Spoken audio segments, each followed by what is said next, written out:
This is Unit 8, Video 9. In this video, we'll follow up with the freezing point and boiling point depression and do a few example problems. So example problem 6, which follows what we just talked about, asks us to calculate the boiling point of a solution of glycerol in ethanol. So we're actually not using water, we're just using these two solute solvents. If 18.27 grams of glycerol is dissolved in 250 grams of ethanol. Now remember, the change in the boiling point, and usually it's designated as delta TB, is equal to some sort of constant. Now this constant is specific for the solvent. In this case, we are dissolving in ethanol. So ethanol will be our solvent. We'll have to find the Kb of ethanol. And then you multiply that by the molality. And remember, molality is defined as moles over kilograms of solvent. It's a solvent. In our case, the solvent again is the ethanol. So we definitely need to look up ethanol's Kb. And that should be in the table right above. And it looks to be 1.22. So we'll use that. So Kb would be 1.22. Now notice that the units of Kb has to essentially combine both molality and delta T. And that's why the units are actually degrees Celsius. Oops, if you look above, per molality. A little hard to see, but here they are, degrees Celsius per molality. So let's go ahead and put those in. This is degrees Celsius per molality. Okay, we'll have to multiply this by the molality of our solution. So it looks like the molality of our solution would be moles. We'll have to find out moles of glycerol. So we have glycerol here, so let's find moles. So we'll do 18.27 grams, and this is glycerol. Put glycerol. And the molar mass should be 9211 grams of glycerol in a mole.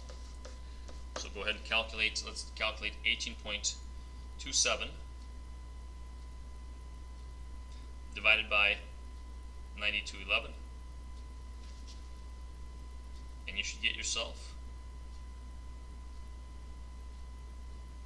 0.1983. Let's do one more sig fig since we have 4. So how about a 5 at the end of the 3. So this is how many moles we've got of our solute. And to get the molality, we will have to divide that by the kilograms of solvent. 250 grams equals 0.25 kilograms. So we actually have 0.25 kilograms of our solvent, just divided by 1,000. So our molality should be 0.19835 over 0.250. So we'll really multiply that number by 4 to get us 0.793.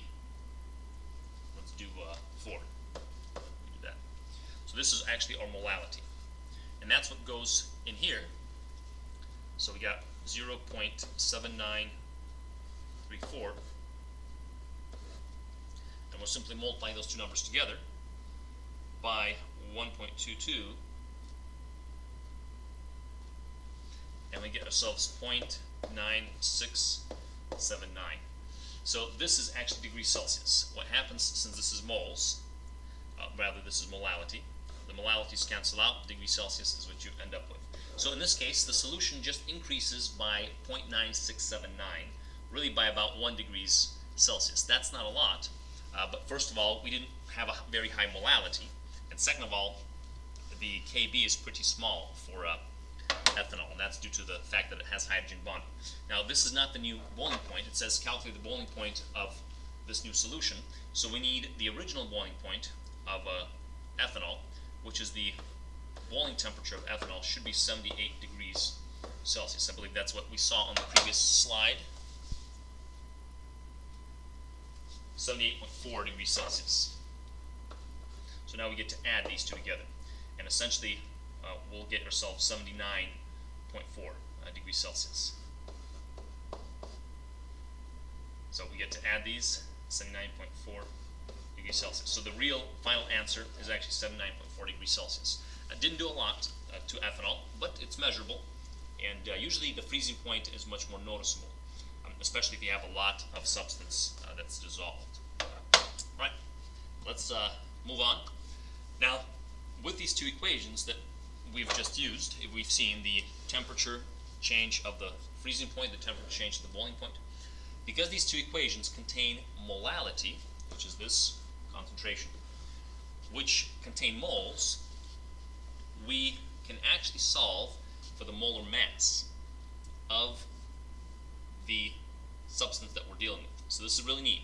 Chemists get really excited anytime they can get molar masses.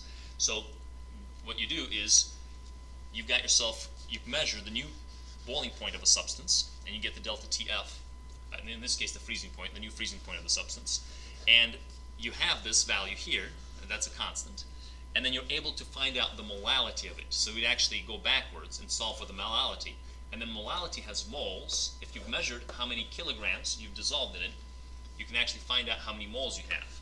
And if you've originally measured your mass, then molar mass is grams per mole, and we get ourselves a molar mass determination. So chemistry wins again. So let's actually do a few of these and show you how this works. So here we are. The freezing point of cyclohexane is 6.50 degrees Celsius. That's the original freezing point. The solution is prepared by dissolving 0.558 grams of an unknown solute. So here is the mass of the unknown solute that we'll get the molar mass of. And it's dissolved in 33.5 grams of this cyclohexane, which lowers the freezing point to 4.32 degrees Celsius. And now we can calculate the molar mass of the unknown. We're given Kf for cyclohexane as 20 degrees Celsius per molality. Okay, so the idea here is, in the end, we want the molar mass. Now the molar mass is grams per mole. The grams is actually given to us right here. This is the grams. The moles will come from our equation, and then we'll be able to plug it in. So our equation again is the change in the temperature of the freezing point equals the Kf times molality. Now what we'll have to do is rearrange to solve the equation for molality. And molality, if you rearrange the equation, essentially dividing the Kf to the other side, is delta Tf over Kf. So looks like in our case we went from 6.50 down to 4.32. So we lowered the freezing point by a whole 2.18 degrees Celsius. So our delta T is actually 2.18. This number is 2.18 degrees Celsius. What we did is we did 6.50 minus 4.32. So that's our value. Okay, the Kf is given to us. Kf is known. So let's go ahead and plug it in. So in this case, our delta Tf is 2.18. Now this is degrees Celsius. And our Kf is 20 exactly. A very even number. And notice that's a pretty big Kf, which means it's affected a lot by a solution, which makes sense because cyclohexane is actually nonpolar as well. So this is actually degrees Celsius per molality, which means our degrees Celsius will cancel out. And we get ourselves here, let's go and divide 2.18 over 20, and we get 0.109. So this is actually moles per kilogram of solvent. This is our molality. So what we need is we need to pull out moles. That's what we're working on.